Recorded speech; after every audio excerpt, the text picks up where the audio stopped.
ارے بزرگوں کی سیرت پڑھو آپ. وہ کہتے تھے مجھے کسی سے مطلب نہیں، کوئی آئے کوئی جائے، کوئی کچھ بھی ہو، مجھے کسی سے مطلب نہیں، مجھے بس میرے رب سے مطلب ہے. لوگ بزرگوں کو پیسے سے نوازتے تھے، پیسے دیا کرتے تھے، وہ لیتے نہیں تھے، کہتے تھے میں جمع کر کے کیا کروں گا. یہ اللہ والے ہوتے ہیں. آپ آج بھی اگر اللہ کی بارگاہ میں آ جائیں گے تو آج بھی آپ کسی بھی پریشانی، کسی بھی مصیبت میں مبتلا نہیں ہو سکتے.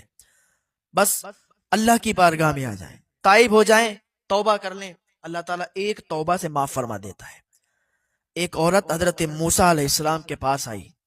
آنے کے بعد کہنے لگی کہ اے اللہ کے نبی، میں آپ کی بارگاہ میں اس لیے آئی ہوں، میں ایک فریاد لے کے آئی ہوں. حضرت موسیٰ علیہ السلام نے فرمایا کیا کہنا چاہتی ہو، صاف صاف بولو. کہنے لگی میں بہت بڑا گناہ کر کے آئی ہوں، کیا میری توبہ قبول ہو جائے گی؟ میں نے توبہ تو کر لی ہے، بس آپ اللہ کی بارگاہ میں دعا کر دیں تاکہ اللہ تعالیٰ مجھے معاف فرما دے. کہا ہوا کیا ہے یہ بات بتاؤ. کہا مجھ سے زنا ہو گیا ہے، اور زنا ہو گیا اس کے بعد میرا ایک بچہ پیدا ہوا اور اس بچے کو میں نے قتل کر دیا. اس بچے کو قتل کر کے زمین میں دفن کر کے آپ کی بارگاہ میں آئی ہوں. توبہ تو میں نے کر لیا، آپ اللہ کی بارگاہ میں ہاتھ اٹھا کے دعا کر دیں، میں بہت شرمندہ ہوں. میں سمجھتی ہوں کہ میں معاف نہیں کری جاؤں گی، لیکن آپ اللہ کے نبی ہیں، اگر آپ سفارش کر دیں گے، آپ دعا کر دیں گے تو میں معاف کر دی جاؤں گی، مجھے بہت شرمندگی ہے. حضرت موسیٰ علیہ السلام نے کہا میری نظروں سے دور چلی جا، یہاں سے چلی جا واپس، تو کیسا جرم کر کے آئی ہے، تو کیسا گناہ کر کے آئی ہے، اور امید لی کہ یہ آئی ہے کہ اللہ معاف کر دے گا. عورت کی آنکھوں میں آنسو آ گئے. جب عورت کی آنکھ میں آنسو آئے تو وہ وہاں سے چلی گئی. اتنے میں حضرت جبریل علیہ السلام آئے. عرض کی اے اللہ کے نبی، اے حضرت موسیٰ، آپ نے اس عورت کو ایسے ہی کیوں بھیج دیا؟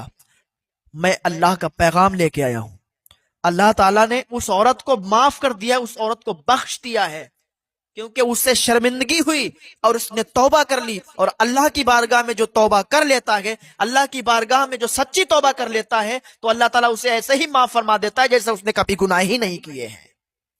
یہ ہے، آپ بس آئیں تو اللہ کی بارگاہ میں آپ توبہ کریں تو صحیح. آپ چاہتے ہیں کہ بس سب کچھ ایسے ہی ہوتا رہے، نہ ہم توبہ کریں، نہ ہم گناہوں کو چھوڑیں، ہم گناہ بھی کرتے رہے، توبہ بھی نہ کریں، پھر ہمارا سارا کام بنتا رہے. ایسا نہیں ہوتا ہے.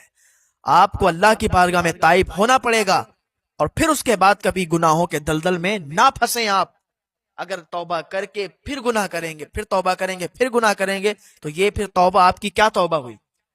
توبہ تو وہ ہو کہ آپ ایک بار توبہ کر لیں، دوبارہ اس گناہ کو نہ کریں، سمجھ لیں کہ آپ کی توبہ قبول ہوگی.